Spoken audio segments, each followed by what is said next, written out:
María, muchas gracias. Gracias, Héctor, un gusto estar aquí. Y bueno, antes que nada me gustaría comenzar con el tema, ¿cómo viste tú las elecciones, esta intensa jornada electoral que se vivió en México? Bueno, yo el día de las elecciones, en la noche, cuando empezaron a llegar los resultados, estuve con Chumel Torres en la transmisión en vivo que hicieron en el Pulso de la República. Una de las cosas que me sorprendió fue la rapidez con la que todos los candidatos se declararon perdedores sin tener, digamos, los resultados todavía oficiales, sino que eran en base a las estadísticas de las encuestas al pie de la urna, etcétera, lo cual también me dio como varias posibilidades de diferentes escenarios, porque muchas personas que durante la campaña estuvieron altamente preocupadas por López Obrador, tanto gente perteneciente al PRI y al PAN, una vez los candidatos Anaya, El Bronco, Mid, se declararon perdedores, de estos mismos perfiles empezamos a ver un cambio completo de actitud, diciendo no pasa nada, estamos muy contentos con el nuevo presidente. Entonces, una de las cosas que yo analicé es si tal vez no se dio lo que dice ese dicho de que todo cambió para todos seguir igual. Sobre todo si consideramos que dentro de Morena también hay elementos que vienen del PRI y del PAN, empezando por el mismo Manuel López Obrador, pero gente que estuvo encargada de privatizaciones en el PRI, gente que estuvo trabajando con el PAN hasta hace poco.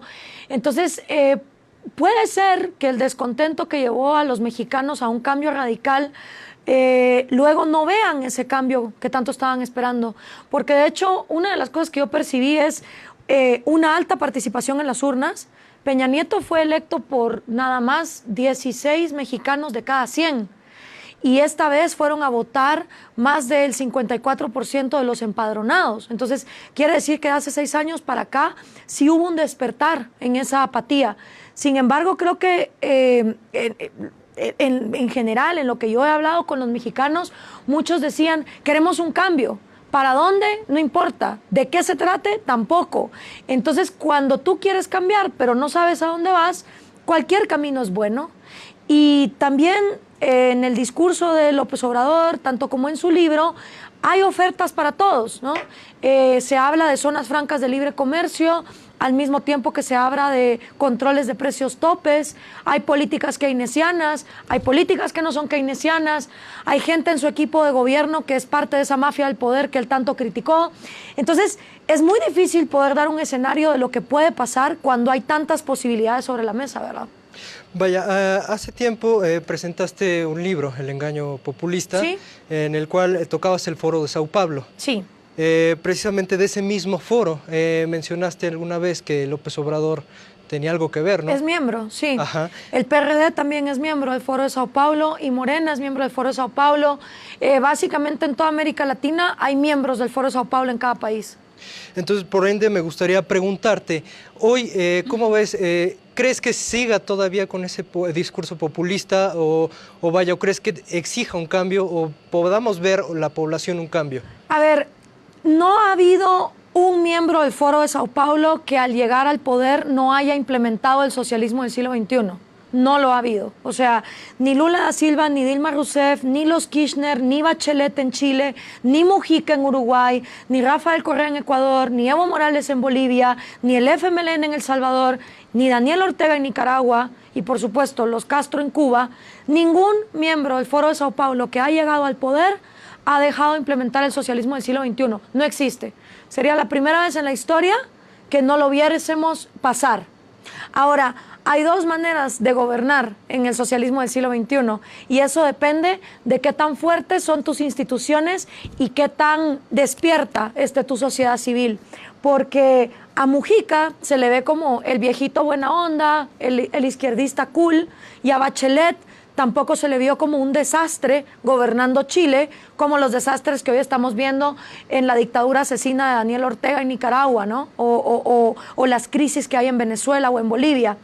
Ahora, no es que Bachelet y Mujica no hayan querido implementar el socialismo del siglo XXI al pie de la letra, no. es que sus instituciones en estos países no permitieron que ciertas cuestiones absurdas como reformas a la Constitución, censura a los medios de comunicación y varias expropiaciones se llevasen a cabo. Pero si hubiera sido por ellos, el plan se hubiera implementado. Lo que vemos en Venezuela nada más es el resultado de un país que no tuvo ningún contrapeso. Ahora, también es de decir que todos los miembros del Foro de Sao Paulo que han llegado al poder vienen de la oposición, vienen de ser outsiders del poder oficial. López Obrador no. López Obrador viene del PRI. Y mucha de la gente que está gobernando con él, de su gabinete, que yo lo estuve leyendo, vienen del PAN, vienen del PRI, estuvieron involucrados en ese neoliberalismo que él tanto vomita en su libro, que es el culpable de todos los males. Entonces, también hay que reconocer que hay cuestiones únicas en este fenómeno. Sí es un miembro del Foro de Sao Paulo, sí ha coqueteado con el socialismo del siglo XXI, sí hay gente dentro de sus filas que es de la línea comunista más marxista, pero también hay gente dentro de sus filas que es parte de esa mafia del poder. Y a México se le conoce como la dictadura perfecta, ¿no? Donde todo cambia para todos seguir igual. Entonces, ambas cosas tienen que tomarse en cuenta a la hora de hacer un análisis. Sería muy subjetivo no tomar esas dos realidades en cuenta. Por lo mismo me gustaría preguntarte, ¿qué crees que la nueva administración deba de reformar que dejó el gobierno de la administración de Peña Nieto? Mira, para mí en general lo que necesita México es salir de ese puesto 88 en el índice de libertad económica mundial. ¿Por qué? Porque los países con mayor libertad económica tienen gente pobre que es 11 veces más rica que los países con menos libertad económica. Y las personas en los países con mayor libertad económica viven hasta 13 años más en promedio de vida. Es decir, la libertad funciona, pero la libertad implica separar al gobierno de la economía, implica que el gobierno no sea el dueño de recursos para entonces poder decir tú sí, tú no, tú sí puedes comerciar y armarse de esa oligarquía rancia que la vemos también reflejada en el caso de Odebrecht.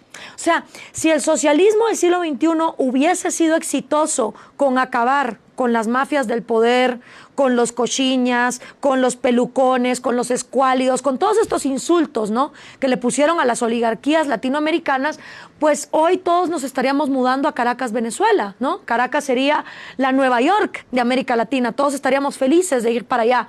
Pero ¿qué pasó? Que no acabaron con esas oligarquías. Entonces, la propuesta de este actual gobierno es, si el gobierno metido en la economía nos ha llevado a la mafia del poder del PRIAN, lo que tenemos que hacer para salir de ahí es meter más gobierno en la economía, lo cual a mí me parece absurdo. O sea, yo no considero que si el problema es el gobierno corrupto dando concesiones a sus allegados, la solución va a ser más poder para ese gobierno corrupto, porque el poder absoluto corrompe absolutamente. Pero cuando tú a los latinoamericanos les hablas de separación de Estado y economía, de libertad de mercado, de respeto a la propiedad privada, no les gusta. Pero eso sí, a las primeras que pueden, se largan a un país que tiene mayor libertad económica, que es Estados Unidos. Gloria, permíteme terminar con una reflexión. ¿Qué reflexión tendrías ya para concluir con este tema, con los retos de la nueva administración de López Obrador? Bueno, a un presidente hay que juzgarlo día a día, desde el día 1 en que empiece a gobernar y ponerle el ojo encima con las políticas que empiece a llevar a cabo. Porque una cosa es el circo en las redes sociales de lo que puede, lo que no puede ser. Otra cosa es cómo el tipo empieza a gobernar y con cada una de las decisiones que va tomando. Y tengan por seguro que una sociedad civil que se queda dormida y que cree que lo único que tiene que hacer es ir a votar para luego rascarse la panza 6 años, es lo que te lleva a desastres como Venezuela. Pues Gloria,